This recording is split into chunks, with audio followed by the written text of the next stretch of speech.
말씀 나누도록 하겠습니다.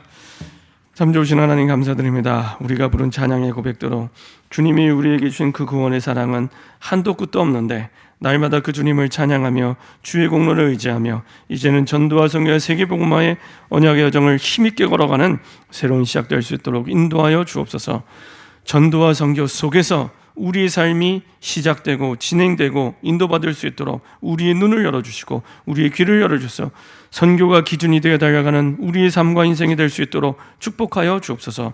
우리의 눈과 귀를 어둡게 하여 선교가 기준이 되게 못하게 하는 유일한 하나님의 소원인 선교의 축복을 누리지 못하게 하는 모든 불신앙과 흑암이 권세는 주 예수 그리스도의 능력의 이름으로 완전히 결박받고 떠나가게 하시고 우리의 남은 사는 날 동안 매일매일이 선교사의 여정을 걸어가는 삶의 여정이 될 수 있도록 인도하여 주옵소서.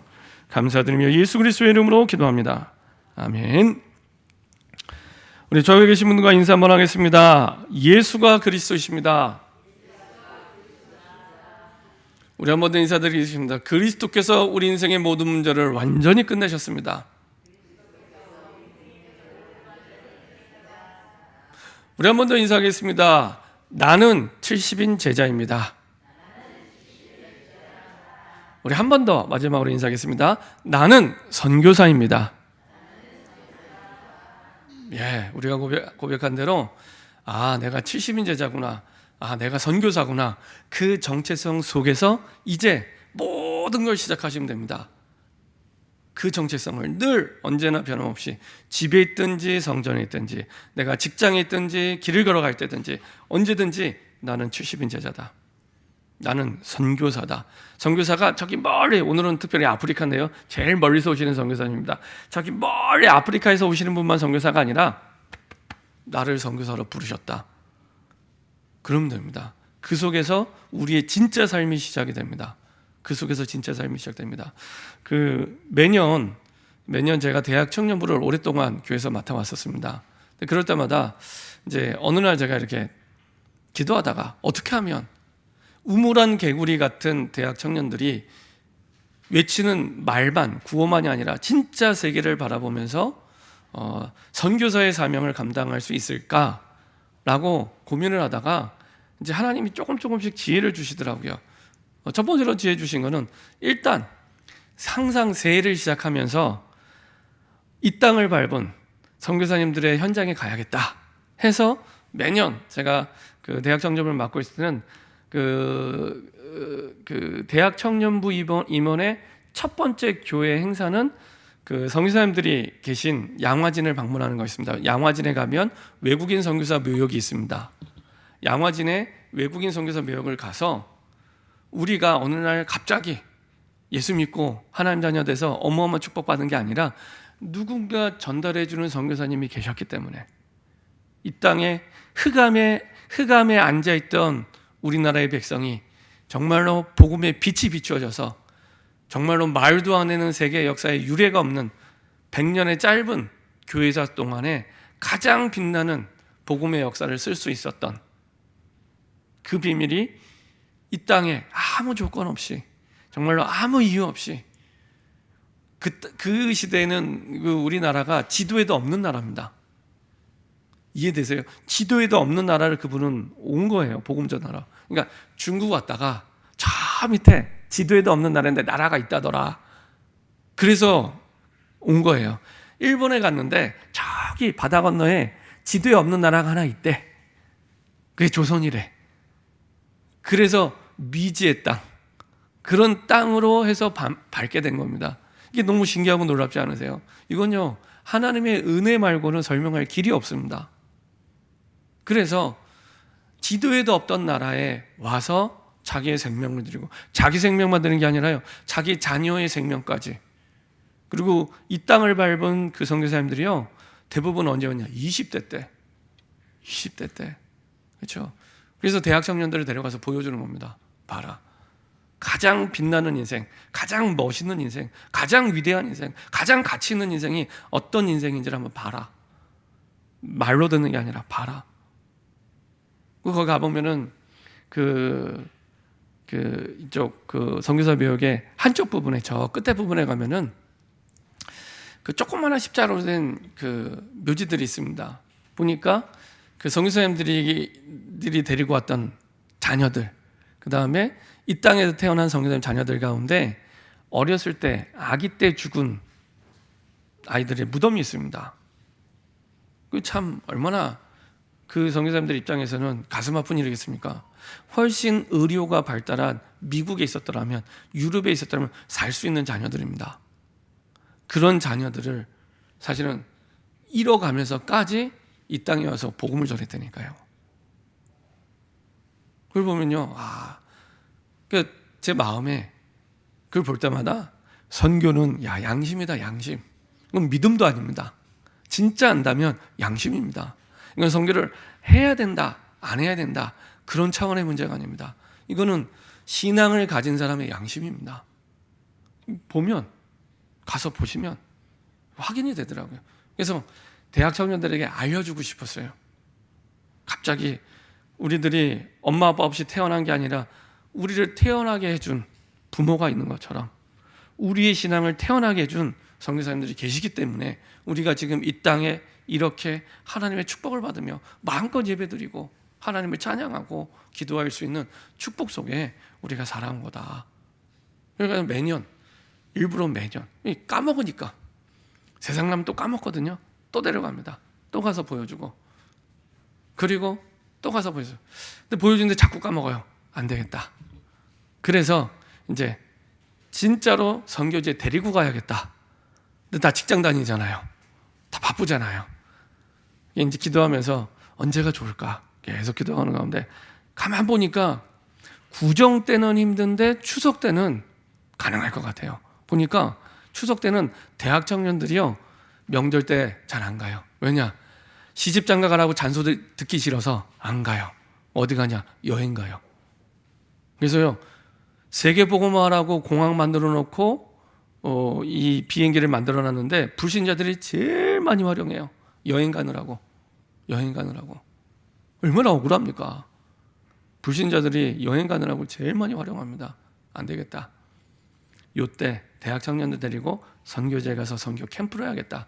가서 선교 여행이 아니고 직접 그 나라의 불신자에게 복음을 전하는 선교 캠프를 해야겠다. 그래서 2010년부터는요, 매년 추석 때마다 해외 선교 캠프를 갔습니다. 가서 한마디 못해도 괜찮아. 내가 말로만 한국에 앉아서 선교를 듣는 것과 선교지 그 땅을 밟는 것과는 하늘과 땅 차이입니다. 완전히 다른 얘기입니다. 이건 문화 충격입니다. 충격. 내가 여행 가서 여행제 가는 것과 진짜 선교 때문에 가는 것과는 또 다릅니다. 그리고 우리가 여행 삼아 선교 가는 것과 진짜 선교를 사명 가지고 그 나라를 평생 가서 사는 건 또 다릅니다. 다 달라요. 그래서 보여주기라도 해야겠다, 가서. 그래서 매년 선교 캠프를 처음에 이렇게 순회를 했어요. 그 교회와 연결되어 있는 선교지가 있습니다.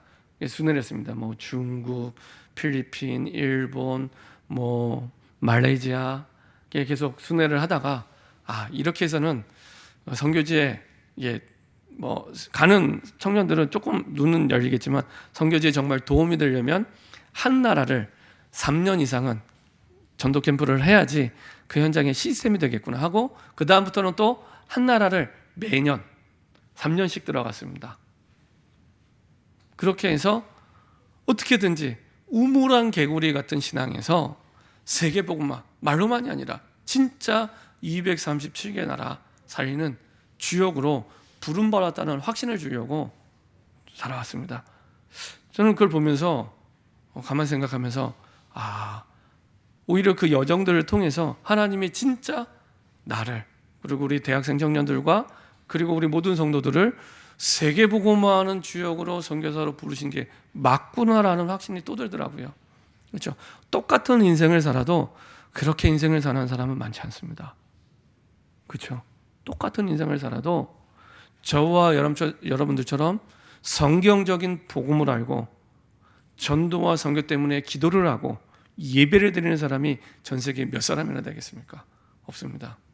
그래서 자신 있게 고백하셔야 됩니다. 하나님이 나를 선교사로 부르신 게 맞구나. 저는 목회자 선교사, 여러분들은 평신도 선교사. 똑같아요. 똑같아요. 하나님 앞에 똑같은 선교사로 부름받은 겁니다. 그 속에서 모든 삶이 나와야 하나님이 원하시는 방향과 맞기 시작합니다. 하나님과 원하는 방향 맞기 시작합니다. 그래서 우리의 인생 여정은 선교 여정입니다. 알든 모르든 하나님은 그 여정대로 인도하십니다. 내가 힘들든 쉽든 상관없습니다. 하나님은 선교의 여정을 우리를 이끌고 계십니다. 그 흐름 속에. 그래서 우리의 기준이, 모든 것의 기준이 선교가 될 때 이제부터 내 삶이 하나님과 이렇게 톱니바퀴가 맞아가는 거잖아. 딱 맞아가기 시작합니다. 근데 이게 인정이 잘 안 돼요. 먹고 살기 바쁘거든요. 세상에서 경쟁에서 살기가 힘들거든요. 그래서 하나님의 절대 주권을 인정하고 내가 있는 그 자리에서 하나님을 향하여 집중할 때 가능합니다. 머리로는 알겠는데, 목사님 세상 살기 너무 바빠요, 힘들어요, 어려워요, 문제 많아요. 그러면 그렇게 계속 살아야 되냐? 아니잖아요. 왜 힘들까요? 왜 어려울까요? 그렇죠? 진짜 하나님 앞에 생각해 보면 기준이 선교에서 떠나 있기 때문에, 그렇죠? 내 먹고 마시는 사는 이유가 선교가 아니기 때문에 그렇습니다. 그 속에서 안 나왔기 때문에 내가 어떤 걸 선택해도 하나님 정말로 237개 나라를 살아야 되는데 어떤 직업을 가지면 되겠습니까? 정말로 내가 237개 나라를 사는데 어떻게 자녀를 키우면 되겠습니까? 정말로 내가 237개 나라를 살아야겠는데 어느 직장에 가면 되겠습니까? 혹시 질문하고 선택하셨습니까? 대부분이 아닙니다. 그래서 어려운 겁니다.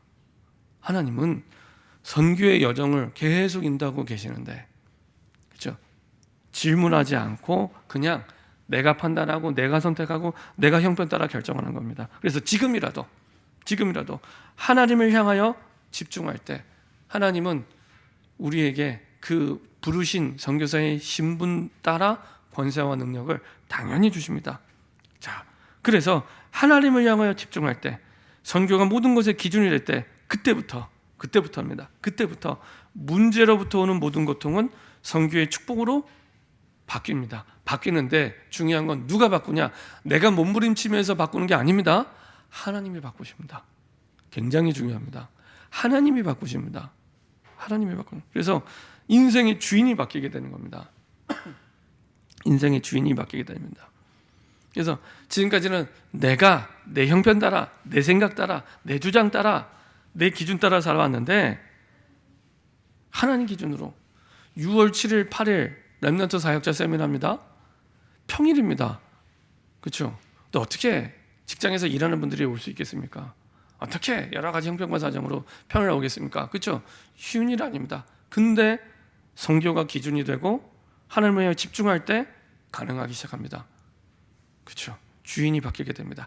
아주 부득이하게 못 올 수 있습니다. 근데 중요한 건 우리의 중심입니다. 우리의 중심입니다. 진짜 그리스도가 주인 되어서 내가 꼭 후대를 두고 가야 되는데 우리 교회의 미래요, 세상의 미래요, 정말 우리의 교회의 운명이 걸려있는 후대를 내가 책임지고 있는데 세상의 교사들은 4년 교육받고 임용고시라고 하는 거, 임용시험을 갖다 얼마나 힘들었으면 고시라고 얘기를 하겠습니까? 임용고시를 뚫고 나서도 발령받지 못해갖고 기다릴 만큼 치열하게 교육받고 준비하는데 시대를 살릴 세계 237개 나라를 살릴 후대를 책임지고 있는데 1년에 한 번 내가 시간 내는 걸 진짜 하나님 앞에 진지하게 질문하면 많은 부분을 다르게 생각하게 됩니다. 그것부터, 그게 진짜 영적 싸움입니다. 그것부터. 그렇죠? 그리고 나서 부득이하게 못 온다.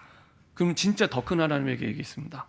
근데 중요한 건 우리의 중심, 우리의 기준, 거기에 있습니다. 그렇죠? 주인이 바뀌게 되면 똑같은 상황인데 모든 게 다르게 보이기 시작합니다. 내 것으로 보던 걸 하나님의 것으로 보고 내 생각으로 보던 걸 하나님의 생각으로 보게 됩니다. 그렇죠? 다르게 보이기 시작합니다. 마태복음 28장 16절 20절에 그렇죠? 의심하는 제자들도 있는데 우리 시선, 내가 주인데도 바라보면은 제자 안 삼아요. 아니, 너무하잖아요. 3년 동안 미션홈 생활하면서 같이 데리고 먹고 재우고 어마어마한 기적 보여주고 심지어 죽은 자가 살아나는 부활까지 보여줬는데 아직도 의심해요. 이 자리에 온 제자들은 예수님의 부활을 적어도 처음이 아니고 두 번, 세 번 본 제자들인데 아직도 의심해요. 그러면 제 기준이면, 내 생각이면, 야, 이제 됐다, 하산해라, 너는 제자가 아닌 것 같다, 이렇게 말했을 것 같아요. 근데요, 예수님께서는요, 거기에 대해서 한마디도 언급 안 하시고 바로 말씀하십니다. 하늘과 땅의 권세를 내게 주셨으니 너는 가서 모든 족속으로 가서 제자 삼아라. 이해되세요? 내 기준으로 보면 전혀 이해가 안 되는 말씀입니다. 그렇죠? 내 기준으로 이해 안 되는 말씀입니다. 근데 하나님 기준으로 보면은 이게 가능한 말씀입니다. 그리고 결국에 누구 말이 맞았냐? 하나님 말씀이 맞아요. 결국에 하나님 말씀대로 모든 족속에 가서 제자 삼았잖아요. 심지어 12제자 가운데 사도 요한 말고 11명은 다 선교지에서 순교합니다. 성경에는 안 나와 있지만 다 선교지에서 순교하게 됩니다. 그렇죠? 그 말은 내게 주신 언약을 분명히 믿었다는 얘기입니다.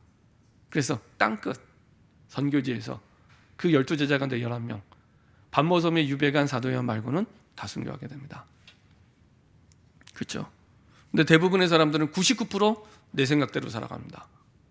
그래서 문제가 고통이 되는 겁니다. 그래서 문제가 되는 겁니다. 자, 이 정도가 아닙니다. 전도와 선교는 재앙이 임한 시대에 그 현장에 빛을 비추는 겁니다. 100년 전에 우리나라 사진 보신 적 있습니까? 100년, 100년 전에 사진 보면서요, 깜짝 놀랐어요. 요새는 유튜브가 잘 돼 있어갖고 50년, 60년 전의 영상도 유튜브에 올라와 있어요. 아예 그것만 전문으로 올리는 유튜버가 있더라고요. 보면서요, 야, 이게 우리나라였나 싶을 만큼 일단 많이 더러워요. 일단 많이 더러워요. 사람이 새까매요. 이 집에 앉아 계신 분들처럼 이렇게 얼굴이 하얗지 않아요. 진짜 일단 얼굴이 더럽고요.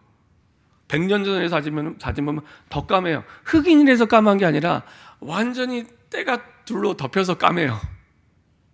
야, 저 까만 때만큼이나 흑암에 덮였던 이 나라에 선교사님들이 와서 복음의 빛을 비췄구나. 볼 때마다 느낍니다. 볼 때마다. 흑암의 현장에, 진짜 재앙이 임한 현장에 복음의 빛을 비추는 겁니다. 오늘 이제 그 탄자니아 선교사 모시겠지만, 제가 어렸을 때는 선교하면 항상 아프리카만 생각을 했어요. 그래서 선교 간다 그러면 아프리카쯤 가야 선교인 줄 알았습니다. 근데 그만큼 사실 아프리카가 참 힘들고 어려운 현장. 근데 그 현장을 오늘 오시는 그 선교사님께서는 은퇴하시고 제2의 시작을 선교지에서 하신 거예요. 그것도 우리 동양 문화권도 아니고 익숙한 삶의 문화권도 아니고 완전히 다른. 제 동기 목사님이 한번 탄자니아에 이제 단기 선교를 간 적이 있습니다. 탄자니아는, 동남아는 선교 간다 해도 일주일이면 갔다 올 수 있는데, 일단 탄자니아는요, 적어도 2주 잡고 가야 됩니다. 좀 제대로 하려면 3주를 잡고 갔다 와야 됩니다. 가는데 빨라야 이틀 걸립니다. 제가 오늘 오는 선교사님 아들을 잘 알아요. 이제 대학생 때부터 제가 이제 가르친 학생이었습니다. 근데 이제 그 친구한테 이제 물어봤죠. 언젠가는 이 아프리카 탄자니아 내가 가야 될 것 같은데 혹시 일주일이면 되겠냐 했다가 되게 혼날 뻔했습니다. 웃으면서, 우선 일주일이면요, 이틀 동안 가고 한 30분 앉아있다가 바로 비행기 타고 오시면 됩니다. 그러면 이제 주일 맞춰서 돌아오실 수 있습니다, 얘기하더라고요. 이 스케일이 다르구나, 스케일이. 그러니까 제가 얼마나 이게 너무 좁은 생각을 갖고 있구나. 알았다, 내가 기도해야겠다 하고, 언제가 될지 모르지만 갈게. 갈 때는 같이 가자, 이 얘기를 했는데요. 같이 갔던, 전에 갔던 동기 목사님이 하여간 한참을 갔어요. 이틀 동안. 그리고 내려서 또 선교사님들이 계시는 현장에 또 가는데, 차가 가는데 도로에 차선이 없어요. 근데 중요한 건 모래바람이 불어서 앞차가 안 보여요. 그런데 가는 겁니다.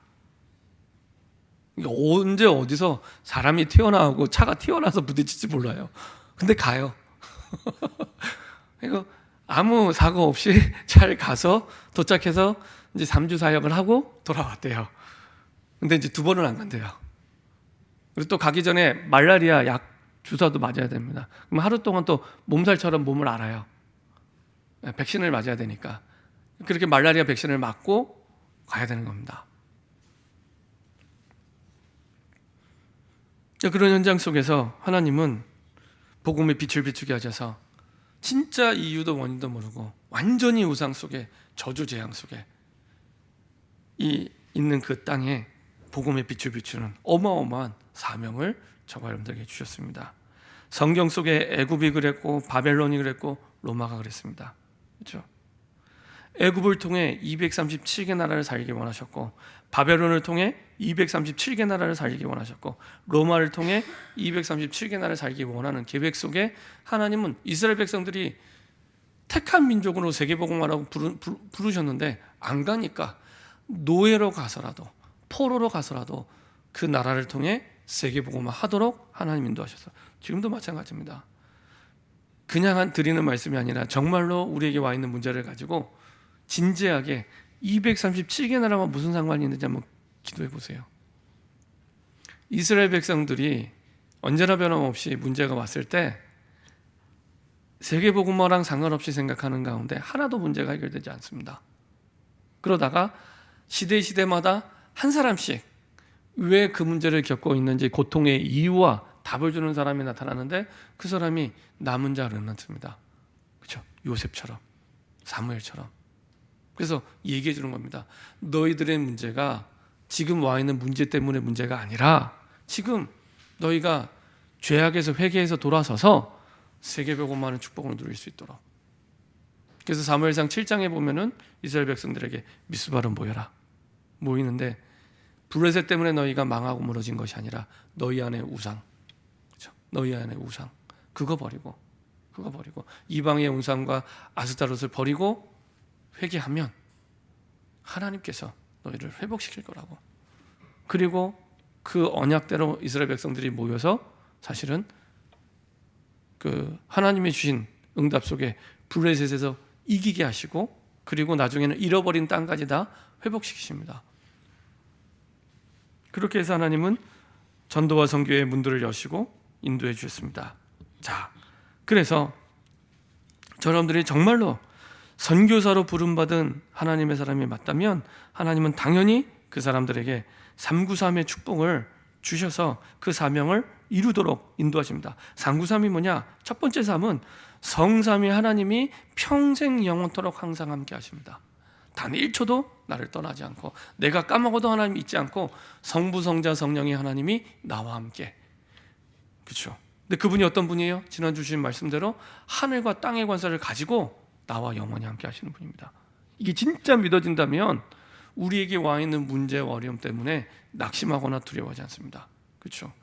우리가 대통령만 빽이 돼도 든든할 텐데, 아니면 힘 있는 형님이 한 분 있어도 든든할 텐데, 어마어마한 모든 것을 바꿀 수 있는 하나님이, 성삼위 하나님이 나와 함께, 그분이 날마다 우리에게 5가지 힘으로 사명을 이룰 수 있도록 인도해 주십니다.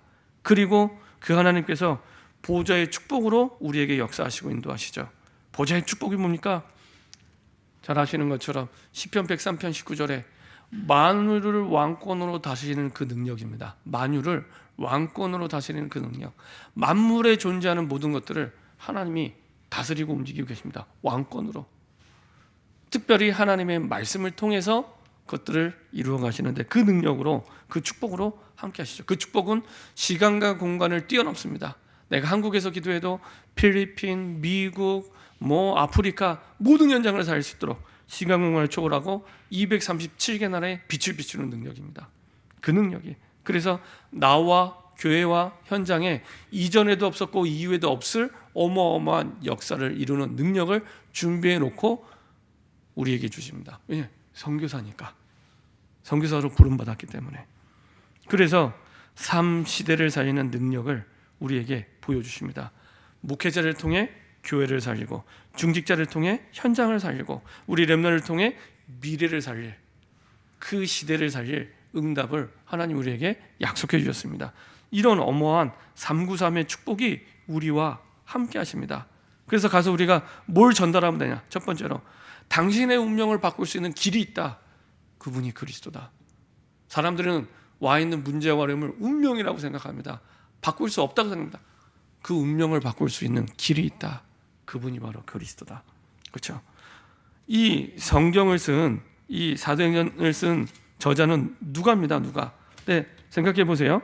이 사도행전은 그 사도들이 살던 시대에 한참 뒤에 쓰여진 글입니다. AD 63년쯤에 쓰여진 글입니다. 근데 누가가 이 글을 쓸 때에는 글 쓴 이의 목적과 의도가 있겠죠. 그렇죠? 그 목적과 의도가 있습니다. 근데 어떤 의도를 썼냐? 그게 사도행전 1장입니다. 28장까지 있지만은 누가가 이걸 꼭 써야 했던 그 의도가, 목적이 1장에 나와 있는 겁니다. 그 가운데서도 1장 1절과 3절과 8절, 이게 누가가 이 사도행전을 쓰려고 했던, 한참 뒤지만 이걸 꼭 기록으로 남겨야 했던 이유요, 목적이었습니다. 저는 지난 주간에 마태복음 1장 보면서 1장 1절을 보면서요 굉장히 은혜 받았습니다. 마태복음 28장 16절 20절이 지난주 강단 말씀이었는데, 마태복음 1장을 다시 이렇게 이제 읽으려고 봤는데 보면서 아브라함과 다윗의 자손 예수 그리스도에게 보라. 그냥 평범하게 보여요. 늘 복음 모를 때는 이 말씀 읽을 때마다 항상 성경 통독할 때마다 막혔던 건 마태복음 1장이었거든요. 또 누가 누구를 낳고 읽기도 전에 질려버리는, 뭐 아브라함과 다윗의 자손 예수 그리스도에게 보라, 그런 줄 알았어요. 근데 이걸 다시 이제 보고 이제 원어 성경을 또 옆에 이렇게 두고 이렇게 보니까 좀 다르게 나왔더라고요. 좀 다르게. 원래 큰 의미는 맞는데 좀 다르게. 거기는 이제 아브라함보다 다윗을 이제 먼저 기록을 해놓고요. 그 다음에 왜 수많은 인물들 가운데 마태가, 이스라엘 역사상 얼마나 많은 인물이 있습니까? 요셉을 할 수도 있는데, 그렇죠? 근데 아브라함과 이 다윗을 선택을 했을까? 딴 게 아니라 이스라엘의 대표한, 꼭 그리스도를 설명하고 싶은데 이스라엘 대표한 그리스도를 설명할 수 있는 이스라엘 사람들이 잘 아는 사람을 선택하려고 찾아보니까 다윗인 거예요. 유대인들이 존경하는, 누가 이견을 달잖아요. 다윗은 위대한 왕이라는 걸 이견이 없는, 그리고 그리스도를 설명할 수 있는 제일 좋은 사람이 다윗이었던 거예요. 그래서 다윗을. 그리고 나서 왜 아브라함이냐? 아브라함은 열방의 아비잖아요. 그리스도를 통해 세계복음화를 말해주고 싶었던 거예요. 세계복음화를 처음부터, 복음서 처음부터 끝까지 세계복음화를 말해주고 싶었던 거예요. 아, 그랬구나. 마태복음을 기록한 마태가 처음부터 이 세계복음화를 정말로 간절하게 말해주고 싶었구나. 그리고 누구를 통해서만 가능하냐? 그리스도를 통해서만. 그리스도를 전달해주는 사람을 통해서만 가능하구나. 누가도 마찬가지입니다. 그 얘기를 하고 싶은 거예요. 세계복음화를 얘기하고 싶은 거예요. 그래서 사실은 마태복음 사도행전 28장 30절에서 31절 가장 마지막 절이요, 마무리가 안 돼 있습니다. 다른 성경과 다릅니다. 그래서 마무리가 안 돼 있습니다. 그냥 바울이 로마에 구금당한 상태에서 복음 전하는 장면으로 마무리가 됩니다. 다른 복음서는 그렇게 안 돼 있거든요. 다른 성경 그렇게 안 돼 있는데, 그러면서 그 이후에도 세계복음화가 진행될 것을 믿고 마무리 안 합니다.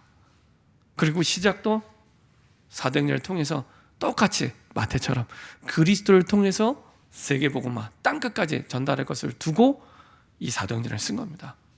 그래서 28장까지 있지만 사도행전 1장이 사실은 이 누가가 이 사도행전을 쓰려고 했던 목적, 이유가 여기에 담겨 있습니다. 어떤 사람이든지 어떤 인종이든지 누구를 만나든지 아이나 노인이나 어떤 문제가 와도 그리스도를 통해서 너의 인생과 운명을 바꿀 수 있어. 그 얘기를 하는 겁니다. 그렇죠? 왜냐? 성삼위 하나님이 영세전부터 역사하고 계시기 때문에, 생사화복을 하나님이 주관하고 계시기 때문에, 그분이 눈에 보이는 육신을 입고 이 땅에 오셨고, 그분이 죽으시고 부활하셔서 지금도 역사하시기 때문에 그 증거, 예수 이름으로 기도하면 반드시 응답하십니다. 반드시. 내가 하나님의 자녀인데 예수 이름으로 기도한다, 100%가 아니라 300% 응답하십니다. 그리고 다시 재림지로 이 땅에 오십니다. 그 그리스도가 모든 사람의 인간의 운명을 바꿀 수 있습니다. 바꿀 수 있는 유일한 길, 그리스도. 그리고 모든 인간의 신분을 바꾸는 하나님의 나라, 그리스도를 통해 하나님의 자녀가 되고 그 현장에 하나님의 나라가 임하게 하시는, 모든 인간의 신분을 바꾸는 하나님의 나라. 그래서 얘기해 주셔야 됩니다. 세상에 사는 사람들에게 세상 나라에 하나님이 살게 하신 이유, 이거 설명해 주셔야 됩니다. 저는 지금도 잊을 수 없는 게, 어떤 목사님이 그 고려인들이 사는 중앙아시아에 이제 그 사역을 가신 거예요. 사역을 가셨는데 그 현장에 이제 까레이스키라고 하죠. 까레이스키. 고려인들에게 이제 복음을 전하러 가셨는데, 어떤 할머니가 따로 만난 자리에서 질문하시더래요. 어떤 질문을 하시느냐? 하나님이 살아계시는데 왜 우리를 이 땅에 오게 하셨습니까? 얼마나 참 당황되는 질문입니까? 그 목사님 보낸 게 아니잖아요. 러시아가 보냈는데, 러시아가요 얼마나 비참하게 보냈냐. 이 사람들을 끌고 기차 태워놔서 아무것도 없는 허허벌판에 그냥 버려놓고 갔어요. 아무것도 없는 허허벌판에 그냥 사람들 버려놓고 그냥 출발한 겁니다. 얼마나 황당하고 막막하고 힘들었겠습니까? 처음에 살 집이 없어서 땅 파고 굴 속에 살았다 그러더라고요. 집이 없으니까 아무것도, 집을 지을 나무도 없어요. 아무것도 없어요. 그런 현장에 왜 하나님이 살아계시다면 우리를 여기에 살게 하셨습니까? 그때 이제 목사님이 얘기해 주셨답니다. 하나님께서 세계복음을 두고 하나님 이 땅의 복음이 필요한 줄 알고 하나님께서 이 땅에 오게 하신, 특별히 뽑아서 이 땅에 오게 하신 겁니다. 그래서 하나님은 할머니 통해서, 권사님을 통해서, 그리고 당신들의 고려인 2세 3세들을 통해서 이 땅을 살기 원하십니다. 이제 얘기해 주셨다 그러더라고요. 얘기해 주셔야 됩니다. 이 땅에 외국인들이 굉장히 많이 있습니다. 벌써 코로나 이전에 200만 명이 넘었습니다. 200명이 넘었습니다. 그렇죠? 왜 하나님 오게 하셨을까요? 공장에 일자리가 없어서, 식당에 일자리가 없어서. 그럼 불신자도 할 수 있는 생각이잖아요. 그죠? 딴 거 없습니다. 세계복음화 때문에 하나님이 오게 하신 겁니다. 그것도요, 저는 특별히 그 사람들 가운데 이스라엘 사람들 보면요, 진짜 이 사람 귀하구나. 저와 여러분 같은 사람이 그 이슬람교를 믿는 그 땅에 가서 전도하려면요, 정말로 목숨 걸고 해야 됩니다. 근데 하나님이 아예 이 땅에 오게 하셨어요. 딱 복음 들을 수 있도록. 그것도 자기들이 갈급해서 왔어요. 그렇죠? 근데 이 사람들 얼마나 대단하냐? 오히려 이 사람들이요, 이슬람교 포교를 하고 있습니다. 대단하지 않으세요? 다른 종교는 그러는데 이슬람교는. 그래서 이미 우리나라에 이슬람교를 믿는 사람만 15만 명에서 20만 명이 됐습니다. 우리나라에. 이게 믿겨지지 않는 숫자입니다. 전국의 중요한 도시마다 이슬람교 사원들이 너무 멋지게 다 세워져 있습니다. 대학들마다 이슬람교 기도실이 다 들어가 있습니다. 조금만 복음 전하러 예수 믿으라고 종교적인 색채를 띈다고 해서 못 전하게 하는데, 아예 이슬람교는요 기도실을 만들어줬다니까요. 이해되세요? 그걸 보고 종교 불평등이라고 얘기를 하는데, 공항에 가보셨죠? 공항에도 이미 만들어져 있습니다. 완전히 종교 불평등인데 아무도 그 얘기 안 하잖아요. 그렇죠? 그만큼 흑암의 현장 속에 우리도 살아가고 있는 겁니다. 계속. 오히려 우리가 복음을 전하지 않으면 오히려 그들이 우리를 우상으로 바꾸고 우리 후대를 바꾸기 시작합니다. 한국 사람 가운데서도 이슬람교를 믿는 사람이 굉장히 많더라고요. 몇만 명 됩니다. 진짜 이해가 안 돼요. 근데 그럴 수 있겠다. 갈급하면, 지푸라기 잡는 심정으로 뭐라도 믿겠죠. 갈급하면. 그러다가 이슬람교가 이제 얻어걸린 거죠. 자기 인생의 답이 된 겁니다. 자, 저와 여러분들에게 모든 인간의 신분을 바꾸는 하나님의 나라의 그 사실을 전달할 사명을 주셨습니다. 세상 나라 사는 이유를 얘기해주고, 그 배경의 사단의 나라, 지금도 공중권세 잡은 자를 꺾는 신분을 주셨음을 얘기해주고, 그리고 중요한 하나님의 나라가 어떻게 임하는지를 얘기해주는, 공중을 넘어선 보좌의 축복을 누릴 어마어마한 신분이 있음을 알게 해주고 하나님 만날 수 있도록, 그리고 세상 사는 게 힘들다고 하는데 그 세상을 이길 참된 권세가 우리에게 와 있다는 걸 얘기해주는, 하나님의 능력이 무엇인지를 얘기해주는. 그래서 내 힘이 아니라 이제는 위에서 내리는 영원한 힘을 가지고, 그걸 보고 권세, 그리고 이미 그게 내게 임한 거를 충만한, 이렇게 표현하는데요, 권능이라고 얘기하고요. 그리고 땅 끝까지 하나님이 그 여정 속에서 인도하십니다. 결론입니다. 하나님께서는 이스라엘 백성들을 유랑민족으로 보내실 것입니다. 그 사실은 이 사도행전 1장에 있는 12제자와 70인제자에게 미리 말씀하신 겁니다. 그렇죠? 예루살렘과 온 유대와 사마리아와 땅끝까지 이르러 내 증인이 되리라. 그거를요 미리 얘기해 준 겁니다. 우리로 대비하면은 우리는 선교사의 삶 속에 부르셔서 인도하고 계시는데, 가장 먼저 예루살렘, 여기에서 시작하는 겁니다. 내가 있는 자리, 내 지역, 내 지역에서, 내 직장에서 시작하기 바랍니다. 유대, 우리 주위, 사마리아, 이제는 여기서 벗어난 소외되어 있는 사각지대, 재앙지대에 있는 사람들, 정말로 빈 곳, 완전히 불신자의 그 빈 현장, 그리고 땅끝까지 그 응답이 연결되게 됩니다. 그 여정 속에 이스라엘 백성들을 유랑민족으로 보내서라도 전 세계를 살리셨던 것처럼 하나님은 우리의 정을 그렇게 인도하고 계십니다. 이 흐름 속에 하나님은 우리를 복음 가진 남은 자로 불러주셨고, 그래서 당연히 힘을 주셔야 될 남는 자가 되게 하셨고, 그리고 우리를 복음이 희미하고 복음이 살아가는 현장 속에 흑암 문화를 복음 문화로 바꿀 남을 자로 응답을 주고 계시고요. 그래서 하나님께서는 우리의 후대를 세계복음화할 남길 자가 되게 하실 것입니다.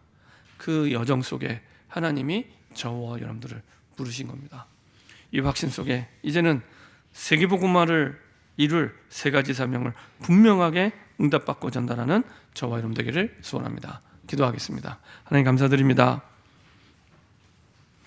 처음부터 모든 민족 만민 땅끝 세계복음화를 두고 우리를 불러주는데, 말로만이 아니라 우리의 이념이나 관념이 아니라 실제적인 세계복음화가 새롭게 시작될 수 있도록 축복하여 주옵소서.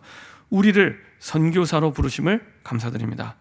다른 사람이 선교사가 아니라 우리가 세계복음화의 사명 가진 선교사임을 확신하며 그 속에서 우리의 모든 삶이 시작되게 하여 주옵소서.